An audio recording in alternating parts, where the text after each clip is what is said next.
Est-ce que tu te souviens de tes cours de lycée, tes cours de collège, les cours qui datent d'il y a quelques années? Parce que moi, personnellement, j'ai quasiment tout oublié. C'est-à-dire que la plupart des cours que je n'utilise plus ou que vraiment ils me servent à rien, je les ai complètement oubliés. Ça peut être par exemple les cours d'histoire, les cours de SVT, les cours de maths, tout ça. Tu les as appris un moment, tu as dû faire des contrôles dessus, tu as peut-être passé ton bac dessus, et au final, tu as complètement tout oublié. C'est normal, c'est parce que on a été fait pour ça. On nous apprend juste les connaissances au moment où on en a besoin, et après on les retient pas parce que ça ne sert à rien. Le truc avec l'école, c'est qu'on va nous donner des connaissances à apprendre pour la plupart du temps par cœur, que tu vas devoir réciter, redonner. Souvent, il n'y a pas vraiment tant que ça de réflexion. En tout cas, avant la période lycée, il n'y a pas vraiment de réflexion. C'est plus de l'apprentissage par cœur. Moi, j'avais des amis à moi au collège, elles avaient 20 sur 20 absolument à tout leur contrôle, absolument partout. Et au final, elles avaient 22 moyennes. Mais le truc, c'est parce que tout simplement, elles savaient bien apprendre par cœur. Elles avaient cette compétence-là qui était juste d'apprendre par cœur et de remettre la leçon sur le papier. Le truc, c'est que ça leur a servi à rien par la suite, parce que quand elles sont arrivées au lycée, leurs moyennes, elles ont complètement diminué, parce qu'il y avait déjà un peu plus de réflexion à avoir. Et après, pareil, dans les études sup, c'était plus du tout la même manière d'apprendre. Le truc aussi à l'école, c'est que, par exemple, si on a un mauvais prof, si on a un prof qu'on n'aime pas forcément, qui nous intéresse pas vraiment, on va pas s'intéresser à la matière. Et ça peut être le cas pour plein de matières. Souvent, par exemple, on peut être traumatisé par une certaine matière et du coup complètement l'abandonner. C'est souvent le cas des mathématiques où la plupart des gens ils vont pas aimer les mathématiques, ils vont forcément pas comprendre parce que à cause d'un prof qu'ils ont eu au collège ou à cause juste ils n'ont pas compris pendant une année, du coup ils ont complètement baissé les bras, ils ont complètement abandonné. L'école va être faite pour former des gens en système, c'est-à-dire qu'on va sortir au bout d'une école, au bout d'un bac, au bout d'un BTS, au bout de n'importe quoi. On va être formé avec une sorte de moule. Et ce moule, il va être fait pour le système, c'est-à-dire que on va être fait pour le monde du travail et on va nous apprendre certaines compétences qu'on va avoir besoin dans notre travail et c'est tout. C'est-à-dire qu'on va pas essayer de se diversifier, on va seulement apprendre ce qui pense qu'on a besoin pour notre travail. Et le truc, c'est qu'on va pas avoir d'expérience autour. On va forcément juste rester dans le moule. Pour la plupart des étudiants, 90% des étudiants, ce qui va se passer, c'est qu'ils vont rester dans les clous et ils vont faire juste ce qu'on leur dit à l'école.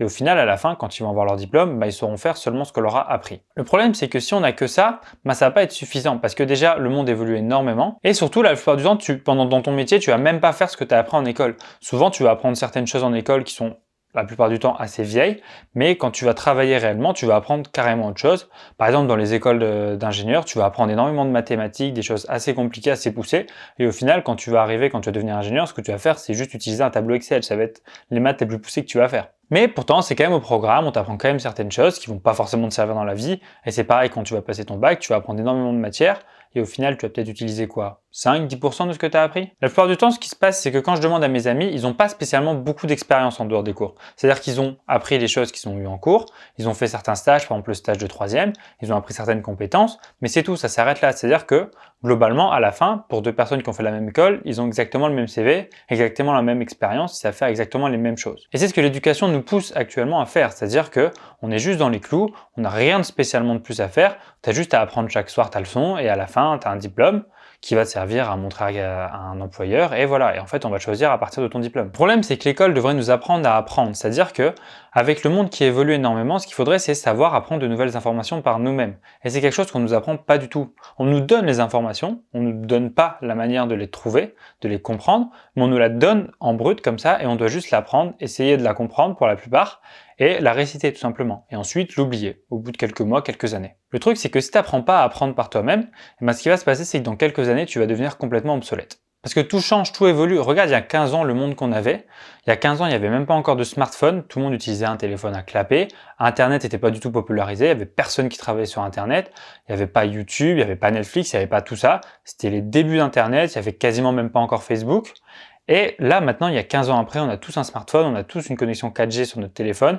Ça va hyper rapidement. Il y a énormément de travail sur Internet, il y a énormément de business qui se monte sur Internet et tout a changé. Et tout ça s'est passé en seulement 15 ans, t'imagines? C'est-à-dire que là, en sortant de ton diplôme, tu auras certaines compétences, mais peut-être que dans 15 ans, ces compétences, elles vont te servir absolument à rien. Parce que oui, il y a 60, 70 ans, tu apprenais un métier, tu le faisais pendant 50, 60 ans et après, voilà, après tu étais à la retraite, tu avais fait ce métier-là toute ta vie. Parce que le monde évoluait pas tant que ça. Il n'y a pas eu vraiment de boom technologique à ce moment-là, il y a des dizaines et des dizaines d'années. Mais là maintenant, le monde change énormément, c'est-à-dire qu'il n'y a plus personne qui va avoir, ou c'est très rare, le même métier pendant ses 50, 60 ans. Si par exemple tu arrives dans une boîte, tu vas peut-être commencer en étant un certain type de métier, mais tu vas évoluer, tu vas peut-être changer de métier, tu vas peut-être changer de boîte, et au final, à la fin, tu auras fait une dizaine de métiers. Et le truc, c'est que si tu n'apprends pas à apprendre par toi-même, eh ben, tu vas être complètement obsolète très rapidement. Tu pourras pas toujours faire la même chose toute ta vie. Si, c'est tout à fait possible, mais ça va être déjà barbant et c'est rare maintenant les métiers où tu ne vas pas évoluer, où tu vas rester stable et tu vas toujours faire la même chose. Parce que maintenant, de nos jours, quand il y a un métier où c'est toujours la même chose qui est fait, souvent maintenant, on va essayer de l'automatiser. On va l'automatiser en utilisant des logiciels, du machine learning, des robots. Et à cause de ça, du coup, l'humain va forcément devoir évoluer, savoir utiliser ces robots, ces machines, et les commander, les contrôler. Mais tout ça, on ne nous l'apprend pas à l'école. On ne nous apprend pas à apprendre. Et tu sais pas forcément chercher une information. J'ai une amie à moi, elle galère à chaque fois que je lui dis de chercher un truc sur internet. Elle va y passer des heures parce que voilà, elle va essayer de taper un truc en français alors que c'est un truc en anglais à la base qu'on cherche. Parce que déjà, oui, c'est clair que si tu veux chercher une information très précise en français sur Google, c'est beaucoup plus compliqué que si tu cherches en anglais. C'est pour ça que maintenant, c'est indispensable de pouvoir chercher et apprendre par toi-même, d'apprendre de nouvelles compétences, d'apprendre de nouvelles informations par toi-même et de devenir meilleur dans un certain domaine. C'est pourquoi je te conseille grandement d'essayer de faire grandir tes expériences, de faire de nouvelles choses en dehors des cours, de pas forcément juste rester dans les clous et faire tes devoirs tout le temps et juste faire ça, quoi. Parce que si tu fais que ça, au final, tu vas être obsolète au bout de quelques années, tu ne sauras pas vraiment apprendre et tu auras exactement le même diplôme, le même CV que la personne qui a fait la même école que toi. Tandis que si tu essaies de faire des choses nouvelles, si tu es un peu un pirate, si tu changes de statu quo, si tu essaies de faire de nouvelles choses, et là tu vas te différencier des autres. Donc essaie de faire des choses à côté des cours, de développer des compétences. Tu peux tout simplement prendre un hobby que tu as ou que tu avais il y a longtemps avant, quand tu ne travaillais pas spécialement plus que ça, et essayer de le reprendre, d'essayer de le pousser beaucoup plus. Ça peut être le dessin, ça peut être le développement web, ça peut être n'importe quoi. Tout ce que tu peux avoir envie de faire, essaie de le faire. Ça peut être monter un business en ligne, ça peut être n'importe quoi. Mais juste essaie de le faire et essaie de prendre du temps pour faire ça en dehors des cours. Et ne me dis pas que tu n'as pas forcément de temps, tu peux toujours trouver 5 minutes par-ci par-là pour réussir à trouver un peu de temps dans ta journée pour faire autre chose. Et en faisant ça, la première chose qui va se passer, c'est que tu vas vraiment te différencier des autres, que ce soit un entretien d'embauche, que ce soit dans le monde du travail ou n'importe quand. Ce qui va se passer, c'est que vraiment tu vas te différencier des autres parce que tu auras des choses que tu auras fait en plus, tu auras de l'expérience en plus et tu sauras apprendre par toi-même. Tandis que si tu restes dans les clous, si tu essaies de faire comme tout le monde, au final, tu auras un diplôme entre guillemets banal et tu sauras faire les mêmes compétences que tous tes camarades et au final, ton CV vaudra pas spécialement grand chose, il sera vide et tu ne pourras pas mettre grand chose dessus. Donc reprends tes passions, reprends les choses que tu as toujours voulu faire, que tu as toujours aimé faire et essaie de le faire, même si c'est un tout petit peu, même si c'est que 5-10 minutes par jour. Peut-être que tu n'as pas forcément spécialement beaucoup de temps, mais juste essaie de prendre ce temps, surtout là pendant le confinement, pendant le couvre-feu, tu as énormément beaucoup plus de temps qu'avant. Donc du coup, essaie de prendre ce temps pour faire des choses qui vont vraiment t'apporter de la valeur dans ta vie. Et essaie de pousser ces compétences au maximum, de pouvoir en parler aux autres. Tu peux pas remonter une chaîne YouTube, faire ce que tu veux, mais essaie d'en parler aux autres, de faire en sorte que vraiment ça devienne quelque chose de grand pour toi. Après, peut-être pas que tu vas en faire ton métier, peut-être pas que ça va être quelque chose qui va vraiment te suivre, mais au moins tu auras avancé dans quelque chose. Tu auras appris à faire quelque chose par toi-même, tu auras utilisé tes 10 doigts pour faire autre chose que juste travailler et apprendre ce qu'on te donne d'apprendre en cours. Et déjà, ça va énormément te servir et ça va déjà t'apporter beaucoup de compétences en plus dans ta vie. Donc essaie de faire ça et essaie de te concentrer non pas juste sur les cours mais sur d'autres choses que tu aimes.